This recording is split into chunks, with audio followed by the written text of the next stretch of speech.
ప్రజలకు మాత్రం సమాచారం లేదు. కేవలం వాళ్ళు మాట్లాడుకొని పోయినట్టుగానే ఈ ప్రజాభిప్రాయ సేకరణ జరిగింది. కానీ ప్రజాభిప్రాయ సేకరణ అనేది చుట్టుపక్కల ఉన్నటువంటి పరిసర గ్రామ ప్రజలు, పరిసర గ్రామాలకు సంబంధించినటువంటి భూములున్న రైతులు ఉండాల్సిన బాధ్యత ఉంటుంది.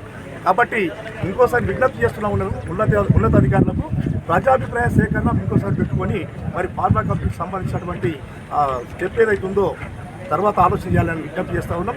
ఫార్మా కంపెనీ అంటే ఎంప్లాయ్మెంట్ కల్పిస్తామని చెప్పడం జరుగుతుంది. ఎంప్లాయ్మెంట్ అనేది ప్రజల ఆరోగ్యాలు మంచుకుంటేనే ఎంప్లాయ్మెంట్ కావాలి. కానీ ఫార్మా కంపెనీ వచ్చిన తర్వాత భూగర్భ జలాల కాలుష్యం పెరుగుతుంది, గాలి కాలుష్యం పెరుగుతుంది, ప్రజల ఆరోగ్యం దెబ్బతింటుంది. కాబట్టి ప్రజలలో ఉన్నటువంటి ప్రజలకు ఒక ధైర్యాన్ని ఇచ్చి ప్రజలకు ఉన్నటువంటి భయభ్రాంతులను నివృత్తి చేయాల్సిన బాధ్యత అధికారుల మీద ఉంటుంది. కాబట్టి ఈ ఏదైతే ప్రజలలో ఉన్న అనుమానాలు తొలగించిన తర్వాతనే ముందడి వేయాలని చెప్పేసి మేము విజ్ఞప్తి చేస్తూ ఉన్నాం.